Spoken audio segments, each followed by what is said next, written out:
thankful today? Who is thankful today for the miracles in your life? Who is thankful today for the miracles that will happen in your life? Who is thankful today? I just feel an impression that we got to press in. Yeah. We got to press in for our miracles. Yeah. Press in for our deliverances. We got to be like the woman with the issue of blood. 12 years.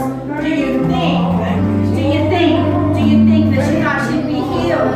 12 years. She suffered her struggles, her bleeding, her doubt. Does God hear me? God says press in. Yes. Press into your healing. Press into your deliverances. Press in. Hallelujah. Heavenly Father, we thank you, Lord. We praise you, Lord. We praise you, Lord. Hallelujah. We thank you, Lord. We thank you for your mercies, God. Father, we thank you for your presence, Lord.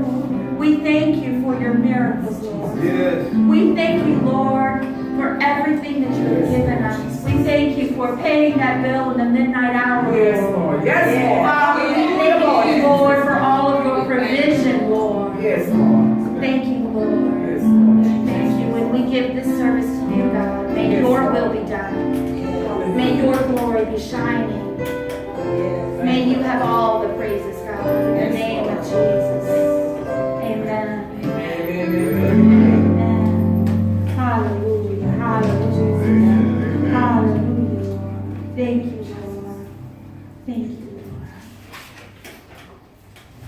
We're going to go to Genesis chapter 22, verse 1. You know, the Lord is really showing me it's our heart. It's our heart. We gotta really get to Him and not to our circumstances, not to our pain, not to how our flesh feels, not to what our neighbor says, but to Him. And so it says, now it came to pass after these things that God tested Abraham. All right, the Lord's going to test us, guys, and we'll just put it out there. God tested Abraham and said to him, Abraham. And he said, here I am. And he said to him, Abraham. And Abraham said, here I am. Oh my goodness. What if he says, Aaron?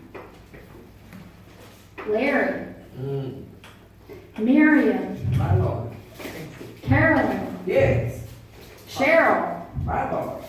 Joshua, Yes, Lord. Joe. What if he called your name for the first time? Tina. What if he said, Ursula, go. Ursula, go. Put your name in there. And he said, here I am, is what Abraham said. And he said, now take your son. Now mind you, he was old. Old. I don't know how old, but he was old. And so was Sarah, way past the years of having children. And they prayed and they pressed through for their miracle. They pressed through to what God said was going to happen. I am going to give you a seed, and it's going to be numbering all the sands of the earth or all the stars in the sky. But I'm going to give you that seed. And you're going to have to press through, or you're going to believe in your miracle. He didn't just happen when she was a nice young woman. The seed came after childbearing years, and now the Lord said, that promise that I gave you. Come on now.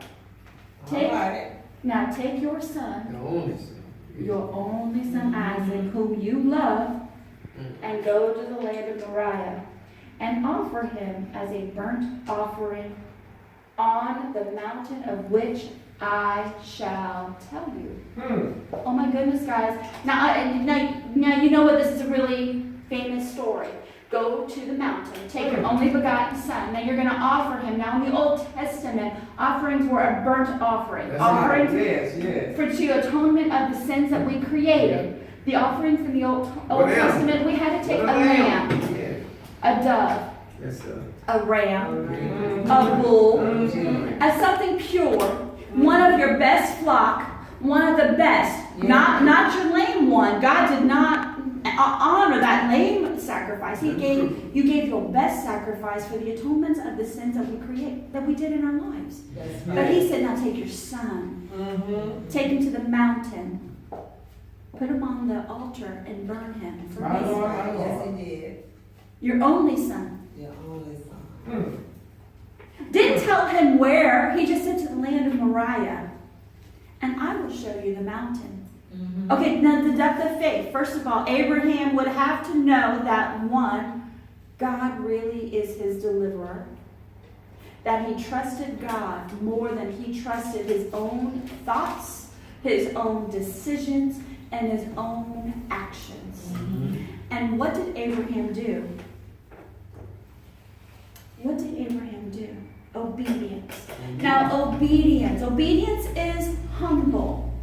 Now, humble, if you look up the word humble, we hear the scripture, humble. If my children will humble themselves and pray and turn from their wicked ways, then I will hear their prayers and I will be their God. They will be my children and I will heal their land. But what does humble actually mean?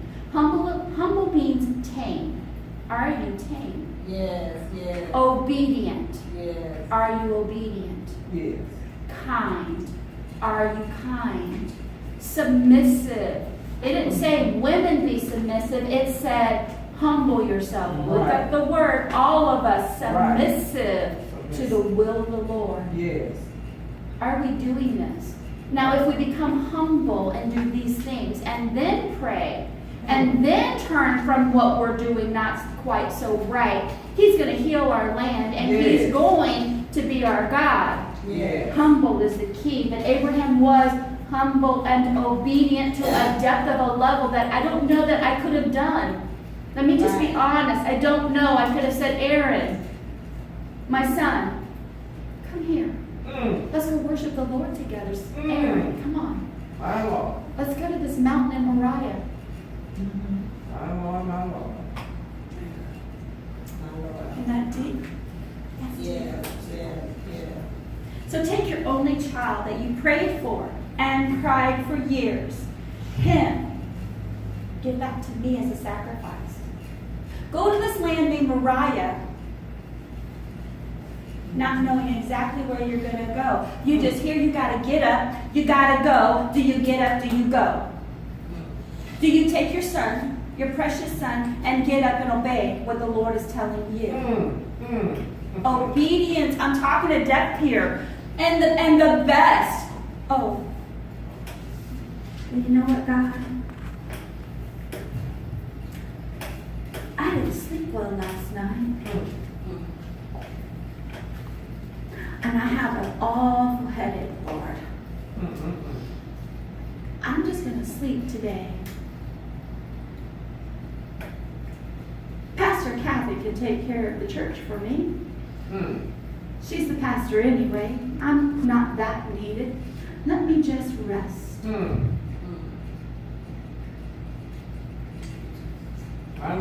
My friends need me. Lord, you hear their cries.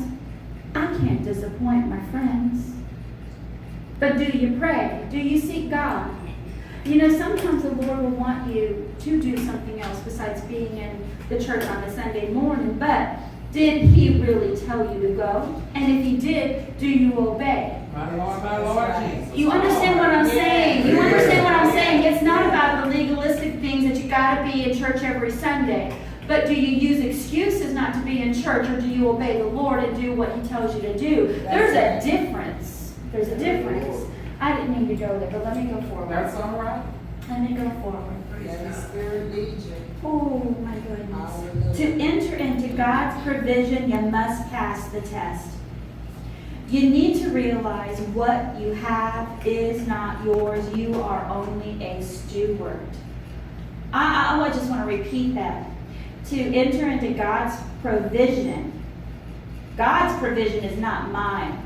It's not man's. Yeah. He provides greater than anything you've ever known. You must pass the test. Yeah. You need to realize that what you have is not yours, and you are only a steward. Every dime in your pocket is not yours. Every car you drive is not yours. Your children are not yours. Yes. You are only a steward to what God has given to you. And that means when the Lord tells you what to do, you must obey. Yes, that's right. Amen. Come on, Lord. Come on. So we're going to go to Abraham 22, verse 3. So Abraham arose early in the morning and saddled his donkey and took 2 of his young men with him and Isaac his son and split wood for the burnt offering and arose and went to the place of which God told him. And the Lord said, Go to this land, sacrifice your beloved only son, and when you arrive, then I will show you where to perform the act on which I tell you to do. Very vague instructions, but Abraham obeyed. He got up early. He took his son. He split wood. And he took a couple of boys to help him, to take him up to a land far from where he was at, to a mountain that the Lord would tell him to do, and obeyed the Lord on a depth. Now, in my life, what happened was I was on the beach with my sons, and we were swimming on Indian Rocks Beach. And I was walking up and down the beach, and this is my split wood. This is my word that God told me one day. So as I'm walking up and down the beach, there's this girl like her, sitting up on the shore, up against the fence, dressed in a cowboy hat and a country cowboy suit and cowboy boots and a summer outfit with all fur books, looking like she's studying, either a high school or a college student, in that range. And the Lord said, walk up to her and say, how are you? Oh, Lord, look at her. Come here. Can I borrow you for just a second? Come here. Thank you, Lord. Stand right here. And so I'm down on the beach. She's way up on the shore. Look at her. Isn't she the picture of perfectness? Isn't she? Look at her. Perfectness. Go ask her, how are you? But Lord, can't you see? Is what I said in my head to the Lord. I had a battle with God. He said, go ask her how she's doing. An hour. I disobeyed. It's not about, was I hearing God? We can use that as an excuse. I disobeyed. Yes. An hour I disobeyed. And I said, Lord, you look at her. She's a perfect image of a high school student on the beach studying. Right. There is nothing wrong with that child. Okay, God. All right. I will obey. The Lord wants to know, are you okay? When I got to her, you can sit down. When I got to her, tears were running down her face. My Lord. I couldn't see the tears from the water, guys.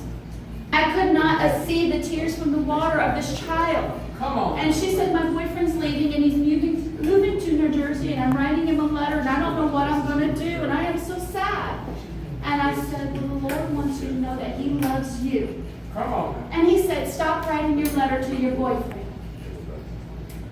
Pull out a clean sheet of paper, write a letter to the Lord. Come on. Now, when you finish writing your letter to the Lord, finish that letter to your boyfriend. And God will work out the rest. Yes, he did. I walked away. I gathered up my small boys. We were showering at the shower, and this girl come running up to me.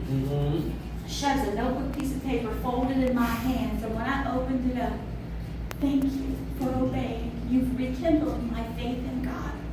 Thank you for stopping. Amen. But what if Look at what God did, but that was God, because I disobeyed.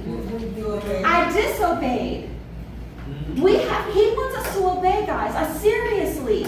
You know what? To stop using excuses. Come on now. He doesn't exist. Huh. Is he really there? Oh, he's not talking to me. He's there. Yeah. He's there. Amen. Amen. So Abraham arose early the next morning and split the wood for the holy sacrifice of the Lord.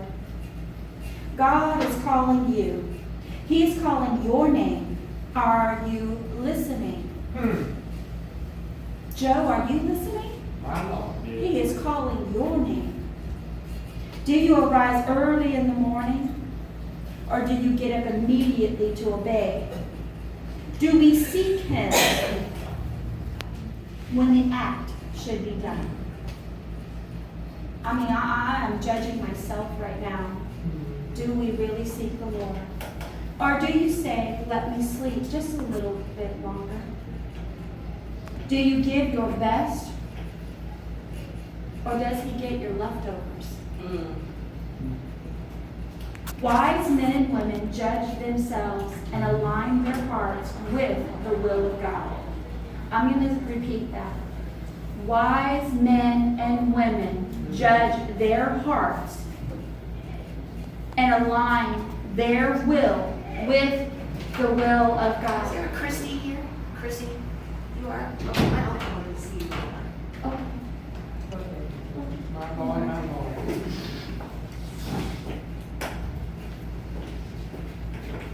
Thank you. hallelujah.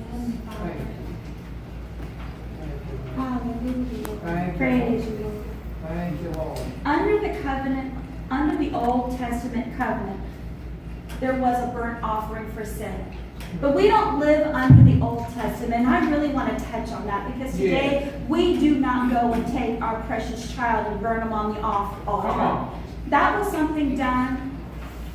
And good morning, Art. Come on in. Amen. Thank you, Lord Jesus. Hallelujah. Thank you, Lord. Hallelujah. So under the Old Testament, there was a burnt offering for sin. Yes. But why do we not do that in the New Testament?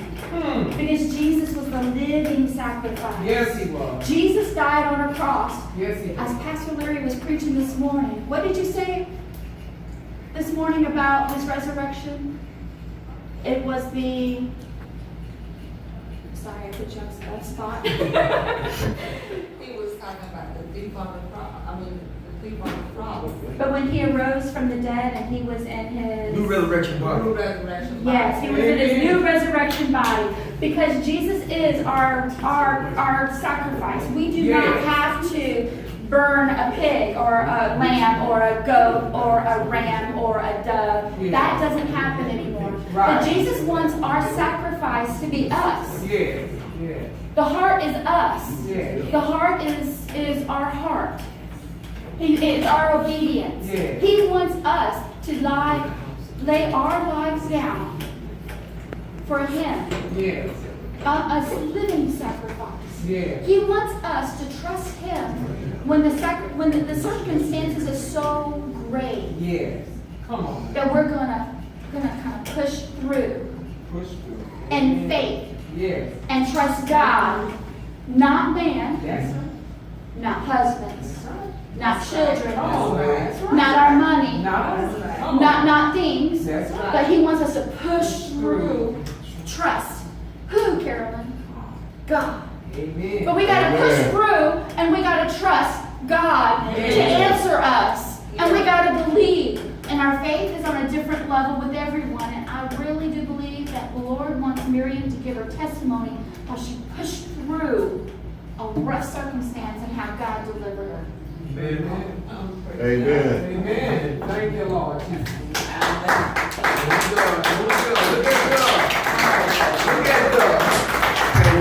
Beautiful. I tell you, I wasn't expecting this morning. Beautiful. I tell you, Satan didn't want me to come this morning because first of all, I didn't sleep well. And then I got up and tried to cook breakfast and I couldn't eat it. Kept coming back up. But God, I pressed through. But And I said, I'm going if I have to be late. I'm going. Amen. While I'm able, while the sun is shining on me, I'm going and give God some praise. Hallelujah. I was in a hospital this last week, and on a PET scan, it showed that I had supposedly a big cyst in my pelvic area, and they wanted to remove it, drain it. So I was there for 3 days, and I was just trusting God. God, I'm in your hands. yes, yes. And I don't know if you've ever been under anesthesia or not, but you're not always guaranteed to come out of it. That's right. I don't care how minor it is, That's right. but I have to trust God through all circumstances. Yes. Amen. So as they getting ready, right before they getting ready to give me the medication, they come running in with a phone call from the doctor said, there's nothing there.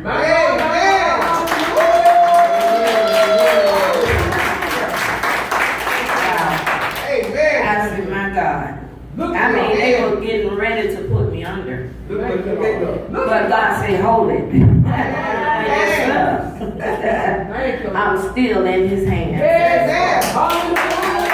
And the ninth hour, God put a stop to it. So it reassured me, even though I'm going through, That's all right. he knows how far to allow the enemy Come on now. to fight me That's right. and to try to oppress me Yeah. Amen. and depress me. Yeah. But I keep giving God the praise. I Give him keep the putting one foot before the other. That's right. And Hallelujah. God, it was so strange. The doctor came into my room and he looked at me. He said, "Are you Miss Bird?" I said, "Yes, I am." And he said, "Why I came in expecting to see a woman almost out of here." My Lord, my Lord. According to the paperwork. But that one. Who report you want to believe? But he looked at me and said, "You don't even look sick." Come on. I said, "Thank you." You know, sometimes you don't even know things until somebody say it to you. Yeah. That's why you have to guard your ears Yeah, that's right. and your heart. And don't allow people to speak just anything To you. to you. That's right. Because it can affect you and you be carrying it on all day. You be meditating on what somebody said. That's right. That's why we have to meditate on God's word. But the only way you can do that is to read it. Yes. And you have to hear it. Day and night. Amen. Yes. Meditate on his Yes. word Yes. to combat the things of this world, Yeah. of the world. And I tell you, I just believe God is going to give me a total deliverance. Yes, he is. Total Amen. deliverance. Stay over there. And I don't care what happens. I listen for God's direction Amen. and he make it clear to me what he wants me to do, how he wants to. Sometimes we get a little disobedient, a little slow. Like she was saying, are you listening and are you responding to what God said? Mm-hmm. It's your job to do what you know to do and God to do the rest. Yes, he will. So I'm believing God to pull me through so I can encourage others. That's it. That God is the hope, Yes, he is. the hope of glory. Yes. And we don't have to worry about what doctors are saying or what they diagnose you with because he's the one that gives the final. Yes, he is. Amen. What did God say? Who report will you believe? Oh, my Lord. Come on. And so that's what I'm standing on this morning, and I hope I encourage others. Regardless, it's an answer somewhere. It's always an answer to a question. Yes. You have to look for it. But my answer is Jesus. Yes. It's always Jesus. Yes. Amen. Amen. Aaron, come here for a second. Thank you, Lord. This is my precious son, he's my third boy. Thank you, Lord. Now, I want you to know what it is to know the presence of God. You know, sometimes even when you're a child, you can still feel the presence of God. And Aaron, I want you to give you the testimony of the Greek.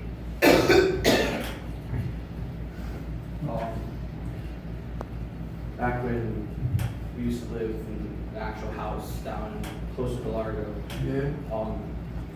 almost every night I would see Mom going around the creek, just praying to God, Yeah. just doing what she can, just we can just feel the anointing. Mm-hmm. And one night she actually took me along with her, and I was just spending time with her and spending time with God, and just walking around, just spending time in His presence, just feeling at peace.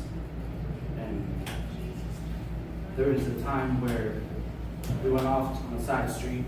It was right by a Spanish church actually, and we didn't feel His presence, even though typically one would think it's right by a church.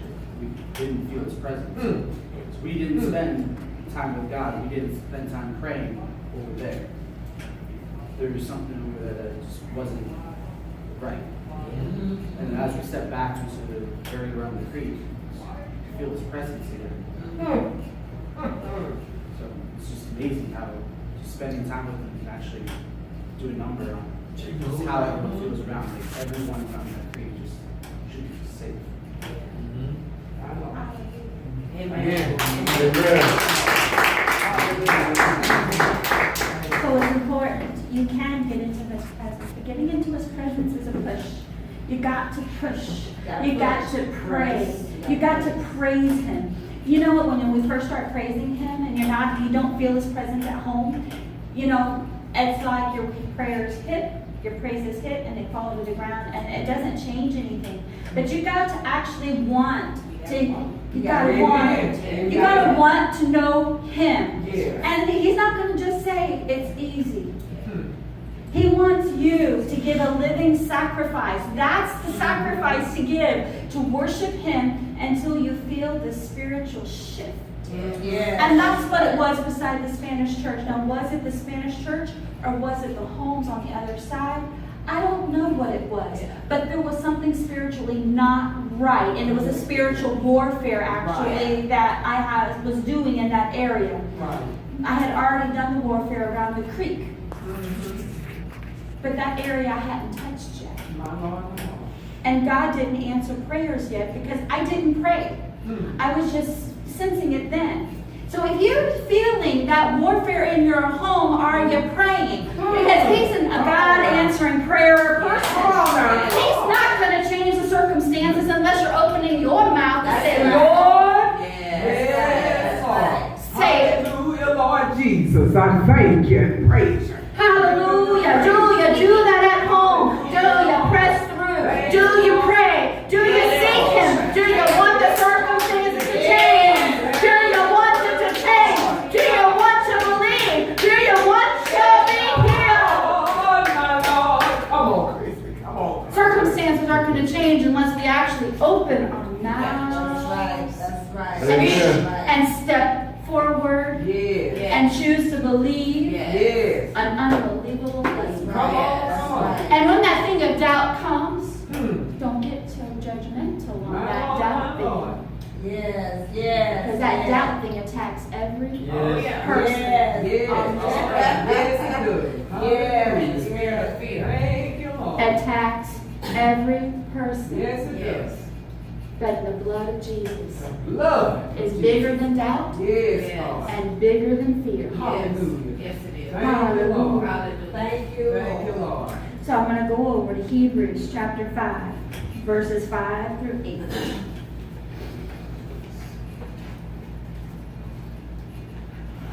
Humble yourself. So Christ did not glorify Himself to become a high priest. But it was He who said to Him, You are my begotten Son, and today I have begotten you. Jesus is God's only begotten Son. Yes, He is. You are a priest forever according to the order of Melchizedek, who in the days of His flesh. Now this is what Pastor Larry was talking about this morning. Jesus in the days of His flesh. That's the word. Incarnation. Yes, sir. When He had offered up prayers and supplications with vehement cries and tears to Him who was able to save Him from death. When Jesus was offering up His cries and His tears, and His cries and His tears made His sweat turn to blood. He was sweating out blood, begging the Lord. And it was heard because of a godly fear. Though He was a son, yet He learned obedience by the things which He suffered. Suffering is not a bad thing sometimes, guys. Suffering draws you to the one who created you. Yes, it does. And you will not come to Him if you do not lay your life down for Him. Thank you, Jesus. By which He suffered, He was obedient, He was humble. Jesus was submissive, kind, not boastful, not arrogant, not saying, I just want you to respect me. He was, I'm going to lay my life down for you. I'm going to give you my best. I'm going to give you my sacrifice. I'm going to give you all of me because I love all of you. And the Lord wants to know where He stands in our lives. Where does He stand in your heart? Will you push through adversity? Will you push through your pain? Will you push through your fear? Will you push through your lack? Yes. Will you push through and trust the one who can change your circumstances? Yes. Will you believe and will you say, like the centurion said, Lord, I believe you can heal my son, but Lord, help my unbelief. Yes. Or as my pastor Les Lawrence used to say to me, I said, look, I'm a baby Christian. I feel like I'm being attacked. I'm doubting. I'm doubting God. And he said, baby girl, you're being attacked. He's like, this is how you fight that attack. And this is so simple and so true. Doubt the doubt and believe who you know is true. Do you know Jesus is true? Yes. Do you know He really died on the cross for our sins? Yes. And that doubt that says He can heal everybody else, but He can't heal me. My Lord. He can heal Miriam, but what about me? No, He ain't going to heal me. My Lord, my Lord. Thank you, No, Lord. He said, push through, believe. No, I Satan, I rebuke you. Doubt, I rebuke you in the name of Jesus. Heavenly Father, I'm standing firm on your faith that you will heal me. Push through, push through. I don't know why I'm going there, but push through. My Lord, my Lord. Press. Hallelujah. Press on. I truly believe the Lord is calling each of us in this church Yes. to a much deeper walk with Him. Yes. I believe that this church is special. I believe every church is special, and I won't say bad things about any church. My Lord. But what God is bringing this church to Yes. is a deeper walk, That's right. Come on. an anointed walk, Yes, Lord. Thank you, Lord. a miracle walk, Yes, Lord Jesus. a depth of faith that we've never Hallelujah, had, Lord Jesus. a depth of faith that we've never had. Yeah. Where we trust God no matter what we see. Yes. We trust God no matter what happens. That we trust God no matter what is done. We trust God.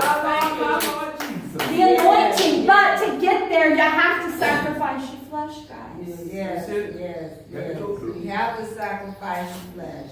Your flesh has got to die if you want the provision of God. That's right. It has to die. And if- Daily. And His provision is way greater than our provision. Yes. Always. And like I was talking to my boys, and I'm going to close on this statement. When we fix our problems by ourselves, and I